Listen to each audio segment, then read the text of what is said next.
कबूतर और मधुमक्खी की कहानी। एक समय की बात है। एक जंगल में नदी किनारे एक पेड़ पर कबूतर रहता था। उसी जंगल में एक दिन कहीं से एक मधुमक्खी भी गुजर रही थी कि अचानक से वह एक नदी में जा गिरी। उसके पंख गीले हो गए। उसने बाहर निकलने के लिए बहुत कोशिश की, लेकिन वह नहीं निकल सकी।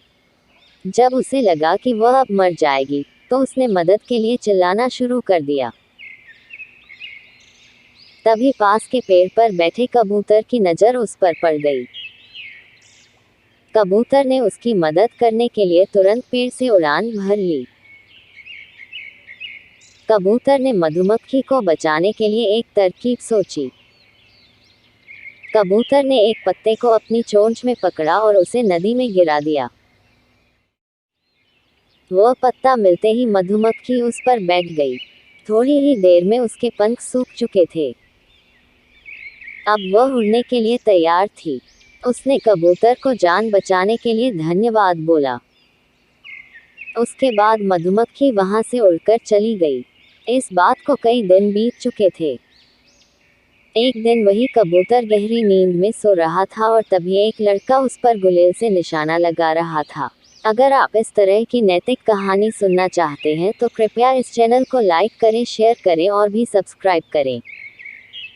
कबूतर गहरी नींद में था, इसलिए वह इस बात से अनजान था, लेकिन उसी समय वहां से एक मधुमक्खी गुजर रही थी, जिसकी नज़र उस लड़के पर पड़ गई। ये वही मधुमक्खी थी जिसकी कबूतर ने जान बचाई थी। मधुमक्खी तुरंत लड़के की ओर उड़ गई और उसने जाकर सीधे लड़के के हाथ पर डंक मार दिया। मधुमक्खी के काटते ही लड़का तेजी से चिल्ला पड़ा। उसके हाथ से गुलेल दूर जाकर गिरी। लड़के के चिल्लाने की आवाज़ सुनकर कबूतर की नींद खुल गई थी। वह मधुमक्खी के कारण सुरक्षित बच गया था। कबूतर सारा माजरा समझ गया था। उसने मधुमक्खी को जान बचाने के लिए धन्यवाद बोला और दोनों जंगल की ओर उड़ गए। कहानी से सीख। इस कहानी से यह सीख मिलती है कि हमें मुसीबत में फंसे व्यक्ति की मदद जरूर करनी चाहिए। इससे हमें भविष्य में इसके अच्छे परिणाम जरूर मिलते हैं।